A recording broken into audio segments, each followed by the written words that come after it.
शांत सा तटीय राज्य केरल एक संवैधानिक तूफान के बीच में फंस गया है। राज्य सरकार ने अपने ही राज्यपाल के खिलाफ जो याचिका दायर की है, उसने पूरे देश में हलचल मचा दी है।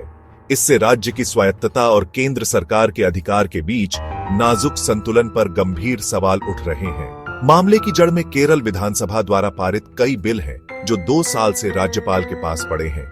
इस निष्क्रियता से जानबूझकर काम में रुकावट डालने के आरोप लगे हैं, जिससे राज्यपाल की संवैधानिक भूमिका पर सवाल उठ रहे हैं। केरल सरकार की न्यायिक हस्तक्षेप की मांग स्थिति की गंभीरता को दर्शाती है। उनका तर्क है कि राज्यपाल की निष्क्रियता न केवल राज्य की विधायी इच्छा को कमजोर करती है, बल्कि भारत के संघीय ढांचे की नींव को कमजोर करने के लिए एक खतरनाक मिसाल भी कायम करती है।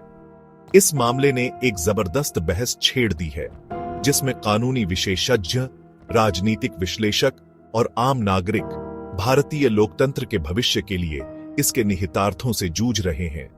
राज्यपाल द्वारा विधेयकों पर सहमति देने में देरी ने राज्य सरकार के अपने विधायी एजेंडे को लागू करने की क्षमता को प्रभावी रूप से पंगु बना दिया है। इसके परिणाम स्वरूप एक विधायी गतिरोध पैदा हो गया है, जिससे महत्वपूर्ण सुधारों और केरल के लोगों के कल्याण के उद्देश्य से बनाई गई नीतियों में देरी हो रही है।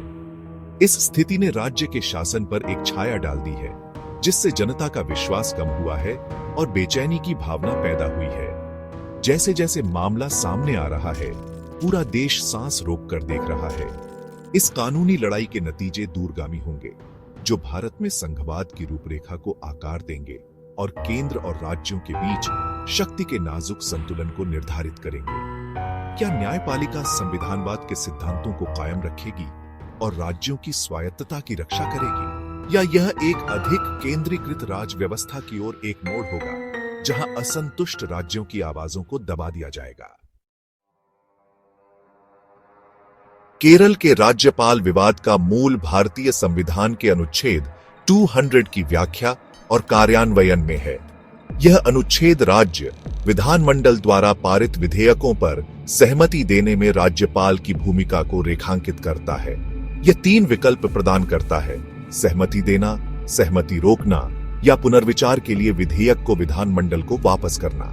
हालांकि राज्यपाल की लंबी निष्क्रियता इन विकल्पों के दायरे से बाहर है।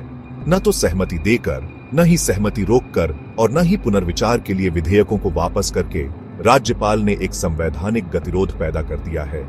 कानूनी विशेषज्ञों का तर्क है कि यह निष्क्रियता अनुच्छेद 200 का उल्लंघन है, जो राज्यपाल की विवेकाधीन शक्तियों से अधिक है और राज्य के विधायी क्षेत्र में अतिक्रमण है।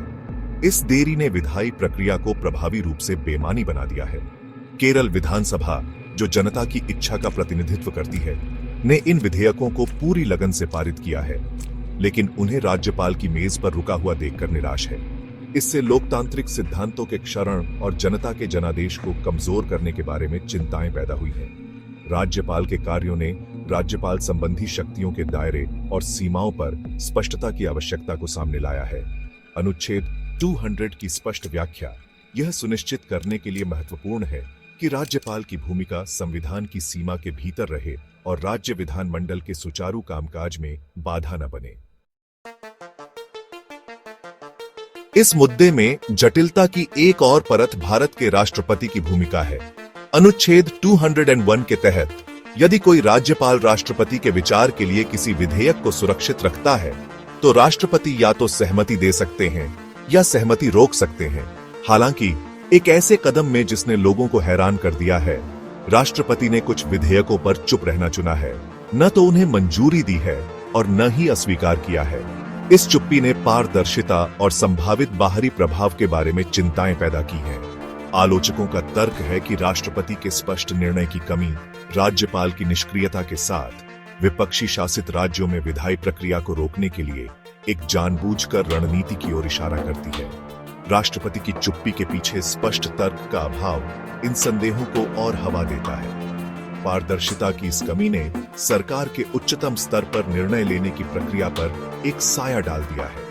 यह संवैधानिक प्रक्रियाओं पर पक्षपातपूर्ण राजनीति के संभावित प्रभाव के बारे में सवाल उठाता है। राष्ट्रपति की चुप्पी एक तटस्थ रुख होने के बजाय विवाद का विषय बन गई है। जिससे राजनीति से प्रेरित युद्धाभ्यास की धारणा बढ़ रही है।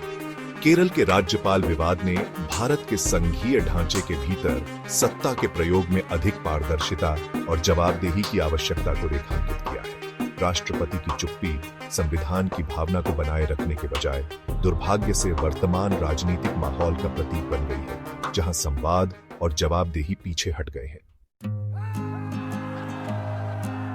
जैसे जैसे केरल के राज्यपाल विवाद गहराता जा रहा है, सभी की निगाहें अब भारत के सर्वोच्च न्यायालय पर टिकी हैं, जो राज्य सरकार की याचिका पर सुनवाई के लिए तैयार हो गया है। शीर्ष अदालत के हस्तक्षेप को व्यापक रूप से संघवाद के सिद्धांतों को बनाए रखने और केंद्र और राज्यों के बीच शक्ति संतुलन सुनिश्चित करने के लिए आशा की किरण के रूप में देखा जा रहा है। इस मामले में सुप्रीम कोर्ट के फैसले में राज्यपालों और राज्य सरकारों के बीच भविष्य की बातचीत के लिए एक मिसाल कायम करने की क्षमता है। राज्यपाल संबंधी विवेक की सीमाओं को परिभाषित करने और राजनीतिक उद्देश्यों के लिए इसके दुरुपयोग को रोकने के लिए एक स्पष्ट और निर्णायक फैसला महत्वपूर्ण है। न्यायालय का निर्णय संविधान की भावना की रक्षा के लिए भारतीय न्यायपालिका की प्रतिबद्धता की एक महत्वपूर्ण परीक्षा होगी। सुप्रीम कोर्ट का हस्तक्षेप संवैधानिक संतुलन की बहाली के लिए आशा की किरण प्रदान करता है। केरल सरकार के पक्ष में एक अनुकूल फैसला राज्यों की स्वायत्तता को कमजोर करने के भविष्य के प्रयासों के खिलाफ एक निवारक के रूप में कार्य कर सकता है। यह राज्यपालों के लिए एक अनुस्मारक के रूप में भी काम कर सकता है कि उनकी भूमिका राज्य की लोकतांत्रिक प्रक्रियाओं के सुचारू संचालन में बाधा डालना नहीं, बल्कि उसे सुविधाजनक बनाना है। राष्ट्र सांस रोककर सुप्रीम कोर्ट के फैसले का इंतजार कर रहा है।